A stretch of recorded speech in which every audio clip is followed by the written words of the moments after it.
ಆಕಾಶಮದ YouTube channel. So ಇವತ್ತು ಏನು ವಿಷಯ ಅಂತ ಕೇಳಿದ್ರಿ, ಇವತ್ತು ನನ್ನ ವಿಷಯ ಅಲ್ಲ, ನನ್ನ ಗಂಡನ ವಿಷಯ.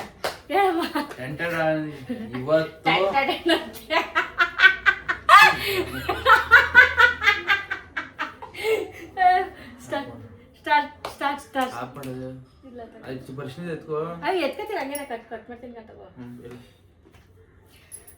ವೆಲ್ಕಮ್ ಬ್ಯಾಕ್ ಆಕಾಶಮದ ಯೂಟ್ಯೂಬ್ ಚಾನಲ್. ಸೊ ಇವತ್ತು ಏನಪ್ಪ ವಿಷಯ ಅಂತಂದ್ರೆ, ಸೊ ನನ್ನ ಗಂಡನ ವಿಷಯ. ಚಾಕ್ ಹಿಡಿದಿರೋದೇ ವಿಷಯ. ಚುಚ್ಪುಟ್ಟಿ ಕಣಪ್ಪ. ಆಮೇಲೆ ಸೊ ಇದು ಗೋಲ್ಕ ಡಬ್ಬಿ ನನ್ನ ಹೆಂಡತಿ ಯಾವಾಗ ಪ್ರೆಗ್ನೆಂಟ್ ಅಂತ ಗೊತ್ತಾಯ್ತು ಅವಾಗಿಂದ ಮಡಿಗೆ ಒಂದೊಂದು ರೂಪಾಯಿ ಕೂಡ ಒಂದೊಂದು ರೂಪಾಯಿ ಇಲ್ಲ, ಅಲ್ಲಿ 500 ರೂಪಾಯಿ ಲೋಟೆ ಇರೋದು. ಓದ್ ಸೀಮಂತದಲ್ಲಿ ಏನು ಕೂಡಾಕಿರ್ಲಿಲ್ಲ ಅಲ್ವಾ, ಏನಿರ್ಲಿಲ್ಲ. ಓದ್ ಸೀಮಂತದಲ್ಲಿ ಇಂಥ ಡಬ್ಬದಲ್ಲಿ ಸಾಲಕ್ಕೋಸ್ಕರ ಕೂಡಾಕ್ತಿದ್ದ, ಸಾಲ ತೀರ್ಸ್ಬೇಕು ಅಂತ. ಇವಾಗ ಸೀಮಂತ ಮಾಡದ ಅಂತ ಸುಮ್ನೆ ರ್ಯಾಂಡಮ್ ಆಗಿ, ಇವಾಗ ಅದನ್ನೇ ನಂಬ್ಕೊಂಡಂತೂ ಇಲ್ಲ. ಸ್ಟಿಲ್ ಒಂದು ಆಗಿಲ್ಲ ನನ್ ಪ್ರಕಾರ, ಒಂದು 15,000 - 20,000 ಆಗಿರ್ಬೋದು. ಲೆಕ್ಕ ಹಾಕಿಲ್ಲ. ದುಡ್ದಿದ್ ದುಡ್ಡಲ್ಲಿ ಎಷ್ಟೋ ದುಡ್ಡು ಬಂದಿದೆ ಎಲ್ಲ ಇದ್ರ ಒಳಗೆ ಹಾಕಿದ್ದೀನಿ. ಅದು ನಮ್ಮ ಹಸ್ಬೆಂಡ್ ನನ್ನ ಹೆಂಡತಿ ಸೀಮಂತ ಮಾಡ್ಬೇಕು ಎಲ್ಲ ತುಂಬಾ ಹೋಗ್ಬಿಟ್ಟೈತೆ. ಓಹ್ ತುಂಬಾ ತುಂಬಾ ಲೆವೆಲ್ಗೆ ನನ್ನ ಗಂಡ ಹಾಕಿಟ್ಬಿಟ್ಟು ಅವ್ನ ಪಾಪ. ಇವಾಗೆಲ್ಲ ಸೀಮಂತ ದುಡ್ಡೆಲ್ಲ ಸಾಲ್ಟೇಜ್ ಐತೈತೆ. ಸಾಲ್ಟೇಜ್ ಅಂತೇನಿಲ್ಲ, ಬಟ್ ಅಡ್ಜಸ್ಟ್ ಅಂದ್ರೆ ಅದಕ್ಕೆ ಅಂತಾನೆ ಇಟ್ಟಿದ್ದು. ಏನಾದ್ರು ಸಾಲ್ಟೇಜ್ ಆದ್ರೆ ಯೂಸ್ ಮಾಡ್ಕೊಳ್ಳೋಣ ಅಂತಾನೆ ಇಟ್ಟಿದ್ದು. ಸೊ ಓಪನ್ ಮಾಡಿ ಎಷ್ಟೈತೆ ಓಪನ್ ಮಾಡದ, ಎಷ್ಟು 1 ಲಕ್ಷ ಬರುತ್ತಾ? 1 ಲಕ್ಷ ನೀಟಾಗಿ ಕುಯ್ಯಿ, ಅಟ್ಲೀಸ್ಟ್ ನೋಟ್ ಅರ್ಧೋಗ್ಬಿಟ್ಟವು. 1 ಲಕ್ಷ ಎಲ್ಲ ಬರಂಗಿದ್ದಿದ್ರೆ ಇಷ್ಟ ಚಿಕ್ಕ ಗೋಲ್ಕತ್ತೆ ಅಂತಲ್ಲ, ದೊಡ್ಡ ಗೋಲ್ಕತ್ತೆ ದೊಡ್ಡ ಗೋಲ್ಕನೆ ಎತ್ತೈದು. ಇಲ್ಲ ನಂದೊಂದು 1 ಲಕ್ಷದ ಕಾಯಿಲೆ ಇವಳು ಅದು ತರ್ಸ್ಕೊಂಡಿ ಕೂಡಾಕ್ತೀನಿ ಅಂತ ತರ್ಸ್ಕೊಂಡ್ಲು. ಸ್ಟಿಲ್ ಕೂಡಾಕಿದ್ದೆ ಒಂದ್ 5-6 ಸಾವಿರನ. ಏನ್ ಮಾಡ್ದೆ? ಒಂದೊಂದ್ ಲೋಟೆ ಅದು ಓಪನ್ ಮಾಡಕ್ ಚೆನ್ನಾಗಿತ್ತು. ಇರಂಗಿರ್ಲಿಲ್ಲ ಅದು. ಓಪನ್ ಮಾಡಕ್ ಚೆನ್ನಾಗಿತ್ತು. ಓದ್ ವಿಡಿಯೋದಲ್ಲಿ ಒಂದ್ಸಲಿ ನೋಡಿದ್ರೆ ಅದು ಗೊತ್ತಾಯ್ತದೆ. ಇನ್ಸ್ಟಾಗ್ರಾಮ್ ಅಲ್ಲಿ ಹಿಂಗ್ ಎತ್ಕೊಳ್ಳೋದು, ಏನಾರ ಸಂತಿ ಏನೋ ಒಂದು ಆರ್ಡರ್ ಮಾಡ್ತೀನಿ ಸಡನ್ ಆಗಿ, ಅದು ಫೋನ್ ಪೇ ಬಂದ್ಬಿಡೋದು ಅಮೌಂಟ್. ಇವಾಗ ಕ್ಯಾಶ್ ಕೊಟ್ರೆ ಫೋನ್ ಪೇ ಬರ್ತಿತ್ತು. ಈ ಫೋನ್ ಪೇ ಬರೋದು ಇವ್ನು ಇಸ್ಕೊಂಡ್ ಖರ್ಚು ಮಾಡ್ಬಿಡ್ತಿದ್ದ ಅಲ್ವಾ. ಇಬ್ರದ್ದು ತಪ್ಪೈತೆ. ಇಬ್ರದ್ದು ಹೆಂಗೆ ಅಂದ್ರೆ ಆ ಮೈಂಡ್ ಸೆಟ್ ಇಲ್ಲ ನಮ್ಗೆ ಕೂಡಿಡೋದು. ಅಟ್ಲೀಸ್ಟ್ ನಾವ್ ಇವಾಗ ನೆಕ್ಸ್ಟ್ ಇಂದ ಚಿನ್ನು ಚೀಟಿ ಹಾಕೊಂಡ್ಬಿಡೋಣ. ಏನಾದ್ರು ಎಕ್ಸ್ಟ್ರಾ ದುಡ್ಡು ಬಂದ್ರೆ ಎಲ್ಲ ಕಟ್ಬಿಡೋದು. ಎಕ್ಸ್ಟ್ರಾ ದುಡ್ಡಲ್ಲ, ನಾವು ಮಾಡ್ಕೊಂಡಿರೋ ಕಮಿಟ್ಮೆಂಟ್ಗೆ ಎಕ್ಸ್ಟ್ರಾ ದುಡ್ಡು 1 ರೂಪಾಯಿ ಉಳಿಯಲ್ಲ. ಒಂದ್ಸತಿ ದುಡ್ಡು ಬಂತಂದ್ರೆ ಸುಯ್ ಅಂತ ಹೋಗ್ಬಿಡುತ್ತ. ಹಂಗೆ ಹಿಂಗ್ ಬಂದಿರುತ್ತೆ, ಹಿಂಗ್ ಹೋಗಿ ಅಲ್ಲ ನೀರ್ದಾಕ್ಬಿಟ್ಟಿಯ ಕಣೋ. ಬುಡಿಯಾಕೆ ಯಾಕೆ ಎಷ್ಟು ಕಷ್ಟಪಡ್ತಿದ್ಯಾ? ಸೊ ಬನ್ನಿ, ಎಷ್ಟು ದುಡ್ಡು ಕೂಡಾಕಿದ್ದಾರೆ ನಮ್ಮ ಹಸ್ಬೆಂಡು. ಈಗ ಮುಂಚೆ ಎಲ್ಲ ಲೆಕ್ಕ ಹಾಕಂದೆ ಎಲ್ಲ ಗರಿ ನೋಟೆ ಹಾಕೊಂಡ್ ಪಾಪ. ಒಂದು ಹಳೆ ನೋಟ್ ಯಾವ್ದು ಹಾಕಿಲ್ಲ. ಎಲ್ಲ ಕಲಸಿ ಮಿಕ್ಸ್ ಆಗ್ಬಿಟ್ಟೈತೆ. ಹೆಂಗೆ ಇಟ್ಟವ್ ನನ್ ಗಂಡ. 500 ರೂಪಾಯಿ ನೋಟೆ ಹಾಕೋನೆ.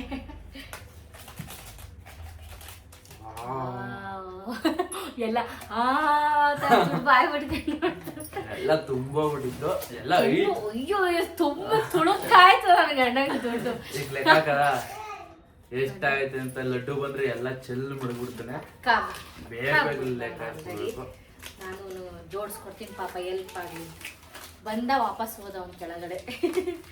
ಖುಷಿ ಆಯ್ತೈತೆ ಲಡ್ಡು ಹಿಂಗೆ ಲಡ್ಡು ಅಂತ ಇಲ್ಲ, ನನ್ ಜ್ಞಾನನೇ ಇಲ್ಲ ನನ್ ಗಂಡಗೆ. ಲಡ್ಡು ಲಡ್ಡು ಲಡ್ಡು ಬಾಯ್ ತುಂಬಾ ಬರೀ ಲಡ್ಡು ಅಂತಾನೆ ಐತೆ. ಏನ್ ಖುಷಿ. ಇವಾಗ ಇದು ಕೈಯಲ್ಲಿ ಇರಲ್ವಲ್ಲ ಅನ್ನೋದೊಂದು ಬೇಜಾರಷ್ಟೇ. ಹಿಂಗೇ ಜೊತೆಲಿದ್ರೆ ಚೆನ್ನಾಗಿರುತ್ತಲ್ವ ದುಡ್ಡು. ಬೇಜಾರಂದ್ರೆ ಸೀಮಂತ ಮಾಡ್ಕೋಬೇಡ, ಬೇಜಾರೆಲ್ಲ ಹೊಂಟಾಗುತ್ತೆ, ದುಡ್ಡು ಇಲ್ಲೇ ಇರುತ್ತೆ. ಬಂದ್ರು ನೋಡಿ ನಮ್ ಬಾಸ್ ಊಟ ಮಾಡ್ಕೊಂಡು ಕೆಳಗಡೆ. ನಮ್ ಮನೇಲೇ ಇರಲ್ಲ ನಮ್ ಬಾಸ್ ಅಲ್ವಾ ಮಗ್ನೆ? ನಮ್ ಬಾಸು ನೋಡಿ ಲೆಕ್ಕ ಹಾಕ್ತಾರೆ. ಲೆಕ್ಕ ಹಾಕಿ ಮಗ್ನೆ ಎಲ್ಲಾನು. ಪಾಪ ದುಡ್ಡು ಏನಕ್ಕೆ ಯೂಸ್ ಮಾಡ್ತೀರಾ ನೀವು? ಅಮ್ಮಂಗೆ ಏನ್ ಕೊಡಿಸ್ತೀರಾ ನಟಮ್ಮ? ಈಗ ನನ್ ಮಗ ಹೋಗು ಬಾ ಎಲ್ಲ ಮಾತಾಡಲ್ಲ. ಹೋಗಿ ಬನ್ನಿ. ಯಾರು 10 ರೂಪಾಯಿ ಕಾಯಿನ ಹೋಗ್ಬಿಟ್ಟಾರಲ್ಲ ಅದೊಂದು ಫಸ್ಟ್ ತಗೊಂಡೋದಾಗ ನನ್ ಮಗ ಗೋಲ್ಕಕ್ಕೆ 10 ರೂಪಾಯಿ ಕೊಟ್ಟು ಕಳಿಸಿದ್ರು. ಮನೆಗೆ ಗೋಲ್ಕ ತಂದವ್ರೆ.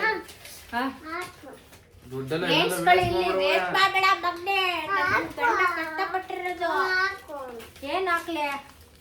ಇದನ್ನೊಂದು ಪಾಪ ಒಂದ್ ಗಾಡಿ ತಗೊಡ್ಲಾ, ಬೈಕ್ ಕಾರು? ಇವನೇ ತಗೋತಾರಂತೆ ಹೋಗಿ ಅಪ್ಪ ಪಾಪ. ಇಲ್ಲಿ ಬನ್ನಿ ಅಮ್ಮನ ಹತ್ರ ಅಪ್ಪ ಎಣಿಸ್ಲಿ, ಮಾತಾಡೋ ನೀನು ಅಮ್ಮನ ಜೊತೆ. ಸೊ ಗೈಸ್, ಇಷ್ಟು ದುಡ್ಡು ಎಣಿಸ್ತಾ ಇದ್ರಿ ತಕತೆ ಬೇಜಾರ ಎಷ್ಟು ಇಲ್ಲ, ಲೆಕ್ಕ ಹಾಕೋದು ಮುದ್ರಿ ಲೆಕ್ಕ ಹಾಕೋದು ಮಾತ್ರ ಬಂದ ಅಟ್ಟೆ ಲೇಟ್ ಐತೈತೆ ಅಷ್ಟೇನೆ. ಇಲ್ಲಾಂದ್ರೆ ನನ್ ಗಂಡ ಟಕ ಟಕ ಟಕ ಅಂತ ಎಣ್ಸಿ ಆ ಮಿಸನ್ ಹಂಗೆ ಎಣ್ಸಲ್ಲ, ಹಂಗೆ ಎಣಿಸ್ಬಿಟ್ಟಿದ್ದ. ದುಡ್ಡು ಲೆಕ್ಕ ಹಾಕಿ ಎಲ್ಲ ಎಕ್ಸ್ಪೀರಿಯನ್ಸ್ ಐತೆ. ನನ್ ಗಂಡನೇ ಲೆಕ್ಕ ಹಾಕಿರೋದು ನೋಡಿ. ಲಡ್ಡು ಈ ಕಡೆ ಬಾ, ಹಂಗಾರೆ ಕೂತ್ ಮಾತಾಡು. ಇಲ್ಲ ಈ ಕಡೆ ಬಾ, ಸೈಡ್ ಅಲ್ಲಿ ಇನ್ನು ಗೋಲ್ ಕೂದಲಿಕ್ಕೆ ಹಾಕತ್ತಾ ಇದೆ, ಅದು ಹೊಡೆದ್ಬಿಟ್ಟಿದ್ದೀನಿ. ನನ್ ಗಂಡ ಮತ್ತೆ ಪಾಪ ಕೂಡಿರ್ತಾರಲ್ಲಪ್ಪ. ಪಾಪ ಯಾವ ಪಾಪ ಕೂಡಿರ್ತೀರಾ? ಯಾವ ಪಾಪ ಕೊಡ್ತೀಯ? ಅಪ್ಪನ ದುಡ್ಡು ಅಂತ ಕೊಡಿಲಿ, ನೀವ್ ಮಾಡುವಂತಿರೋ. ಸೊ ಗೈಸ್, ಮುಗಿತಾ ಬಂತು ಇವಾಗ.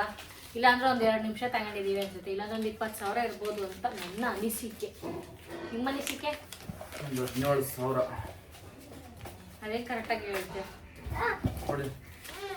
ಇರು ಮನೆ ಇಲ್ಲ, ಲೆಕ್ಕ ಹಾಕ್ತೀನಿ ಟೋಟಲ್. ಫೈನಲಿ ನೋಡಕ್ ಮಾತ್ರ ದೊಡ್ಡದಾಗಿ ಕಾಣಿಸ್ತೈತೆ, ಎಲ್ಲ ಮಡ್ಸ್ಕೊಬಿಟ್ಟಿತ್ತಲ್ಲ ಅದಕ್ಕೆ. 3, 4, 5, 6, 7, 8, 9 900 ರೂಪಾಯಿ ಐತೆ. 100 ರೂಪಾಯಿ ನಾವು 1, 2, 3, 4, 5, 6, 7, 8, 9,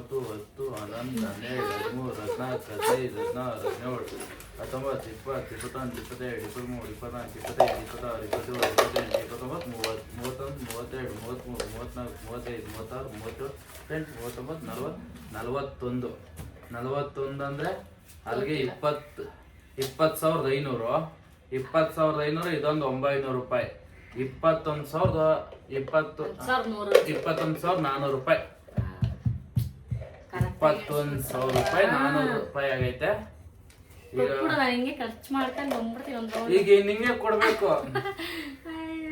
ಯಾರ್ಯಾರೆಲ್ಲ ಸೀಮಂತ ಮಾಡ್ಬೇಕು ಅಂತ ಕನ್ಸ್ಕೊಂಡಿರ್ತೀರಿ ಇವಾಗಿಂದನೇ ಟಿಪ್ ಆಯ್ತಾ? ಅದೊಂದೊಂದು ಟಿಪ್. ಸುಮ್ನೆ ಈಗ ಏನಾದ್ರು ಇವಾಗ ನಮಗೂ ಈಗ ಇದ್ರನ್ನೇ ನಂಬ್ಕೊಂಡಿಲ್ಲ, ಸ್ಟಿಲ್ ಏನಾದ್ರು ಎಮರ್ಜೆನ್ಸಿ ಶಾರ್ಟೇಜ್ ಆಗೇ ಆಗುತ್ತೆ, ಅದಕ್ಕೋಸ್ಕರ ಅಂತ ಇದನ್ನ ಇಟ್ಟಿದ್ದಷ್ಟೇನೆ. ಅದು ನಿಮ್ಗೂ ಏನಾದ್ರು ಈ ತರ ಟಿಪ್ ಯೂಸ್ ಆದ್ರೆ ನೀವು ಕೂಡ ಯೂಸ್ ಮಾಡಿ. ನಾನು ಕನ್ಸೀವ್ ಆದ ದಿನದಿಂದಲೂ ಪಾಪ ಅವನು ಇದೊಂದು ತಗೊಂಬಂದಷ್ಟು ಇದ್ರ ದುಡ್ಡು ಕೂಡ ಹಾಕ್ತೀರಿ ಅಂತ ಹೇಳಿದ್ದು. 5 ತಿಂಗಳಾಯ್ತು. 5 ತಿಂಗಳಿಂದ ಕೂಡ ಆಯ್ತು ಅಲ್ವಾ? 5 ತಿಂಗಳಾಗಿರುತ್ತೆ. ಮತ್ತೆ ಇನ್ನೇನಾದ್ರು ಹೇಳ್ತೀಯಾ? ನೀನ್ ಹೇಳು, ನೀನ್ ಕೂಡ ಇಟ್ಟಿರೋದು. ಏನು ಇಲ್ಲ, ಹೆಂಡತಿ ಬಗ್ಗೆ ಸ್ವಲ್ಪ ಒಳ್ಳೇದನ್ನಾದ್ರು ಹೇಳು. ಯಾರ ನಿಮ್ ಬಗ್ಗೆನಾ? ಎಲ್ಲ ದುಡ್ಡೆಲ್ಲ ಖರ್ಚು ಮಾಡ್ಸೋ ಕೂತಾಳ, ಇವಳ ಬಗ್ಗೆ ಒಳ್ಳೇದ್ ಹೇಳ್ಬೇಕಂತೆ. ಖರ್ಚು ಮಾಡ್ಸಿದ ತಕ್ಷಣ ಹೆಂಡತಿ ಕೆಟ್ಟವಳ? ಯಪ್ಪ ನೋಡು, ಅದ್ರಲ್ಲೇ ಅರ್ಥ ನಾನು ಕೊಟ್ಟಿದ್ದೀನಿ. ವಿಡಿಯೋ ಮೇಲೆ ಏನೇನ್ ಮಾಡ್ತೀವಿ ಏನೇನ್ ಬಿಡ್ತೀವಿ ಎಲ್ಲ ಪ್ರತಿಯೊಂದು ಬರ್ತಾ ಇರುತ್ತೆ. ನೆಕ್ಸ್ಟ್ ವ್ಲಾಗು ಇನ್ನು ಸರ್ಪ್ರೈಸಿಂಗ್ ಆಗಿರುತ್ತೆ. ಸೊ ಇನ್ನು ಸಖತ್ತಾಗಿರೋ ವ್ಲಾಗ್ಸ್ ಬರುತ್ತೆ ನೆಕ್ಸ್ಟ್ ವ್ಲಾಗ್ ಅಲ್ಲಿ. ಏನಂತ ಹಿಂಟ್ ಕೊಡ್ತೀಯ? ಇವನಿಗೂ ಗೊತ್ತಿಲ್ಲ, ಸ್ಟಿಲ್ ನೋಡೋಣ. ಸರ್ಪ್ರೈಸ್ ವ್ಲಾಗ್ಗಳು ಬರ್ತಾ ಇರುತ್ತೆ ಇನ್ಮೇಲಿಂತೂ. ವ್ಲಾಗ್ಗಳಿಗೆ ಏನು ಬರೋನೇ ಇರಲ್ಲ ನಮಗೆ. ಹಾಸ್ಪಿಟ್ಲದು, ಸೀಮಂತದ್ದು ಎಲ್ಲ ಆಲ್ಮೋಸ್ಟ್ ನಿಮಗೆ ಏನೇನು ಯೂಸ್ ಆಗುತ್ತೆ ಅಂದರೆ ಯಾವ ಥರ ಇರಬೇಕು, ಹೆಂಗಿರಬೇಕು ಆ ಥರದ ವ್ಲಾಗ್ಸೇ ಬರೋದು. ಸೊ ಏನೋ ಇವಾಗ ಒಬ್ಬೊಬ್ರು ಕಮೆಂಟ್ ಆಗ್ತಾ ಇರ್ತಾರೆ, ನೀನು ಒಬ್ಳೇನ ಪ್ರೆಗ್ನೆಂಟ್ ಹಂಗೆ ಹಿಂಗೆ ಇಷ್ಟೆಲ್ಲ ಮಾಡ್ತೀರಾ ಅಂತ. ಸೊ ಅದು ನಮ್ಮಿಷ್ಟ, ನಮ್ಮ ಖುಷಿಗೆ ನಾವು ಮಾಡ್ಕೊತಿದ್ದೀವಿ. ನಮ್ಮ ಇದು ಈಗಲೂ ಮಾಡ್ಕೋಬೇಕಾ? 2ನೇ ಪಾಪುಗೆ ಅಮ್ಮ ಯಾರೋ 2ನೇ ಪಾಪುಗೂ ಸೀಮಂತ ಮಾಡ್ಕೋಬೇಕಾ ಅಂತ ಕೇಳ್ತಿರ್ತು. ಇಲ್ಲ, ಇವಂದ್ರಲ್ಲಿ ಮಾಡಿದ್ವಿ, ಬಟ್ ಆ ಲೆವೆಲ್ ಗ್ರ್ಯಾಂಡ್ ಅಂತ ಅನಿಸಿರ್ಲಿಲ್ಲ. ಸೊ ಇವಾಗ ನಾವು ಗ್ರ್ಯಾಂಡಾಗಿ ಮಾಡ್ಕೋಬೇಕು ಅಂತ ಇದೀವಿ. ನನಗಿಷ್ಟ ಅಂದರೆ ನನಗಿಷ್ಟ ಅಂತ ಪಾಪ ಇವ್ನು ಮಾಡ್ತಾ ಇರೋದು.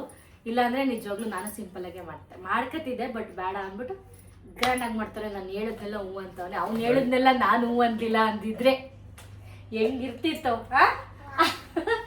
ಅದಕ್ಕೇನೆ ಇವಾಗ ಒಂದೊಂದು ಟೈಮ್ ಏನು ಗೊತ್ತಾ, ಹೆಂಡತಿ ಒಂದೊಂದು ಟೈಮಲ್ಲಿ ಗಂಡ ಹೇಳೋದನ್ನ ಹೂ ಅನ್ಬೇಕು. ಅವಾಗ ಹೆಂಡತಿನೂ ಒಂದೊಂದು ಟೈಮ್ ಹೇಳ್ದಾಗ ಗಂಡ ಹೂ ಅಂತಾರೆ ಅಲ್ವಾ? ಇದು ಕರೆಕ್ಟ್ ಇಟ್ಟು. ಹೆಂಡತಿ ಅಂದ್ರೆ ಬೇಡ ಅಂದ್ರೆ ನೀನ್ ಅವತ್ತು ನನಗ್ ಬೇಡ ಅಂದಿದ್ದೆ, ನೀನ್ ಯಾಕೆ ಮಾಡ್ಕತ್ತೆ, ನಿಮ್ಗೂ ಬೇಡ ಅಂದ್ಬಿಟ್ಟು ಕ್ಯಾನ್ಸಲ್ ಮಾಡ್ಬಿಡ್ತಾರೆ. ಸೊ ಒಂದೊಂದು ಟೈಮಲ್ಲಿ ಹೆಂಡ್ತಿದ್ದೀರಿ ಹೂ ಅಂತ ಅನ್ನಿ ಆಯ್ತಾ? ಇದು ಟಿಪ್ಪು ಒಳ್ಳೆ ಸಂಸಾರಕ್ಕೆ ಟಿಪ್ ಇದು. ಸರಿ ಮುಗ್ಸದ. ಇಷ್ಟು ದುಡ್ಡಿದೆ, ಇಷ್ಟು ದುಡ್ಡು ಏನೇನಾಯ್ತು, ಎಷ್ಟೆಷ್ಟು ಖರ್ಚಾಯ್ತು ಅಂತ ನೆಕ್ಸ್ಟ್ ಅಲ್ಲ ಸೀಮಂತ ಮುಗಿದ್ಮೇಲೆ ಹೇಳ್ತೀನಿ ಎಷ್ಟೆಲ್ಲ ಖರ್ಚಾಯ್ತು ನಮ್ಗೆ ಅಂತ. ಸೊ ಬಾಯ್ ಗಾಯ್ಸ್, ನೆಕ್ಸ್ಟ್ ಬ್ಲಾಗಲ್ಲಿ ಸಿಗ್ತೀನಿ, ಸರ್ಪ್ರೈಸ್ ಬ್ಲಾಗಲ್ಲಿ. ಬಾಯ್. ಎಷ್ಟು 10 ನಿಮಿಷ ಅದ